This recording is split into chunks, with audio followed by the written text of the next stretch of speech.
It's interesting, we partner with a lot of ad agencies who call upon us for our skill sets, and then we see what kind of skill sets they have, and we kind of play. We'll see.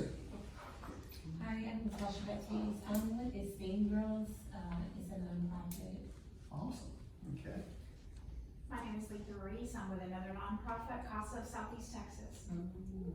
Okay. Awesome.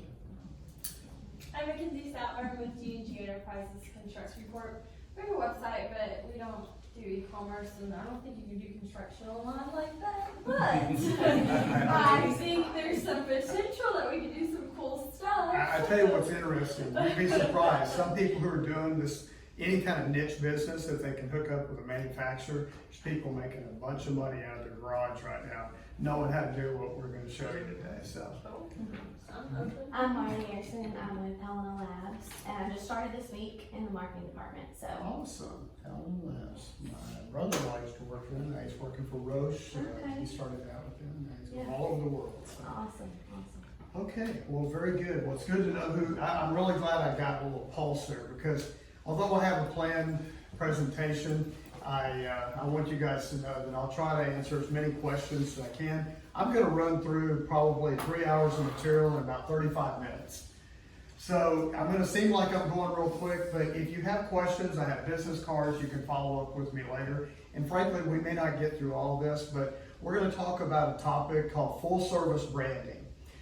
Okay, full service branding, and I'm going to tell you what that is all about. But I'm going to really emphasize e-commerce through the presentation.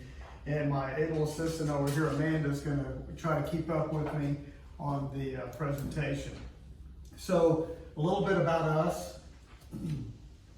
I try to keep my priorities in line with God first, family, and then work. And this is my family. We like to golf and fish and hang out. And I used to probably live to work, but I work to live now. And that's important to realize, especially with some of the nonprofits. You guys get what's really important. So, okay, so in 2000, I formed my company. And in 2002, we had people coming out of the woodwork saying, I need an e-commerce site, okay? And in 2005, the company grew so much, we had to replant and form a company called AmeriCommerce. In 2010, we went to the Cody Awards, which is the equivalent of the Academy Awards in software. We presented against some really big companies, and we were awarded the best e-commerce platform in the country. And it was put us on the map. Our first big customer, we had Dollar General coming and people like that coming in, and it was really pretty spectacular to be able to do that right here in Beaumont, Texas. So in 2014, our company grew to almost 5,000 customers, or maybe a little more. And so Capital One acquired us, and I went and actually continued to work for AmeriCom, but we became more of a full service agency. And what that basically means is that we take the traditional media, which is traditional TV, radio, and print, and then we incorporate that into digital marketing, e-commerce, and we bring it all under one house, thus the term full service branding. So full service branding is basically what, you can go ahead. So we've won a bunch of awards. I don't want to break my arm and pat myself on the back, but we've won a lot of Addy Awards and some national and regional awards for our design excellence and some of our video work. So what is full service branding? Okay, stay right there. So imagine building a house, okay? And you have a general contractor, and then you have plumbers and electricians and architects. You have specialists in every field. What full service branding is it's taking marketing and advertising and all the specialists, search engine optimization specialists, social media managers, media specialists, e-commerce specialists, video production people, and we're building a house off of a blueprint for an e-commerce website that we'll show you in just a minute. So the biggest takeaway is, why is full service branding so important?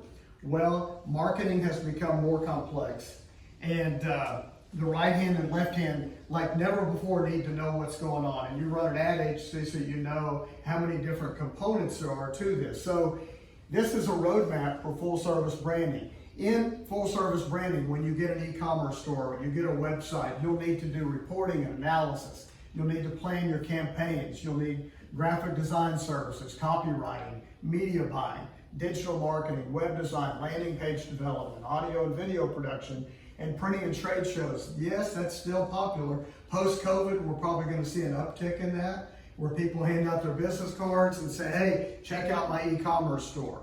And hey, by the way, I'll give you a coupon code for AR20 and you can get 20% off anything you go to our website on. So full service branding is important, and that's one of the examples of why it's so important. So go ahead. So what are some e-commerce trends happening right now and why you should get on the bandwagon? If you're not doing e-commerce, you should consider it. Even if it's a nonprofit, like many of you in here are nonprofit or service industry, a lot of people are even putting e-commerce in to do scheduling where they can pay for their services online as well. So this will be especially important to you. So there's a lot of activity going on right now with Pandemic Pivot. That's what we're going to call it today. So if you'll notice, this down here is people who are more frequently likely to purchase products normally bought in a store. So in the U.S., 23% of the people in the U.S. are more likely to purchase online now due to the pandemic than they were pre-pandemic. China is 50%, India is 55%, Italy's 31%. So all over the world, you're seeing an uptick in e-commerce, and we don't know where that's really going to stop. A couple of examples. So Heinz, how many of you have heard of Heinz? Okay, big company, ketchup, mustard and all that. Well, they were established in 1869. And what happened is the restaurants started shutting down. So they couldn't sell their ketchup and mustard and the sundries. So they, in 7 days, now keep in mind they were formed in 1860 something, and they formed an e-commerce store in 7 days, and they were able to help their sales grow because they couldn't count on the restaurants to sell their products. And Lindt chocolate, how many of you are familiar with Lindt? Okay, they're Swiss chocolate. They were formed in 1845. Never had an e-commerce store, okay, according to the stats that I've been reading. And in just 5 days, they came up with an e-commerce store and saved Easter sales because they came in with the e-commerce store. A couple other trends right now. Consumer products, I'll use some acronyms and I'll try to explain what they are. Consumer products, goods, or CPG. If I use the term CPG, that's what that'll stand for. So in 2020, according to Nielsen, there was an $8.5 billion increase in e-commerce. That's huge. Now let me put that in perspective for a moment, okay? To make that make sense.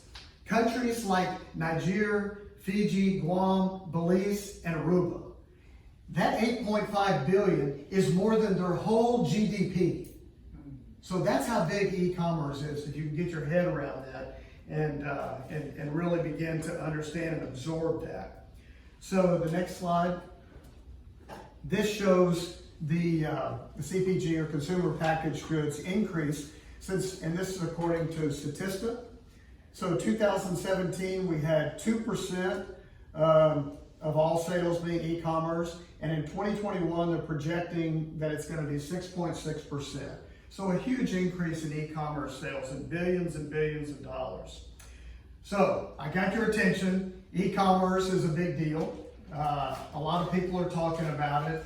And if you're not doing it in your company right now, you probably will be in the near future. So where do I start? Okay, what do I do to get started to do full service branding? Okay, well, the first phase is to develop a brand style guide. We'll get into that, all of these in just a moment. The phase 2 is to develop your brand story. Phase 3 is recipe for your brand, and phase 4 is all about building your brand. All through this, I'm going to begin to show you examples. So the first phase is, phase 1 is to develop a brand style guide. How many of you know what a brand style guide is? So you've heard of it or whatever. So there's all kinds of different elements involved in a brand style guide.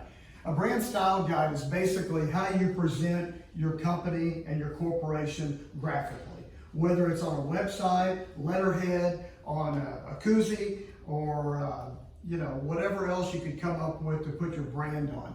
And what we do at Americom Marketing is we take a look at the full logo, we look at the color palette, the sub marks, the patterns, the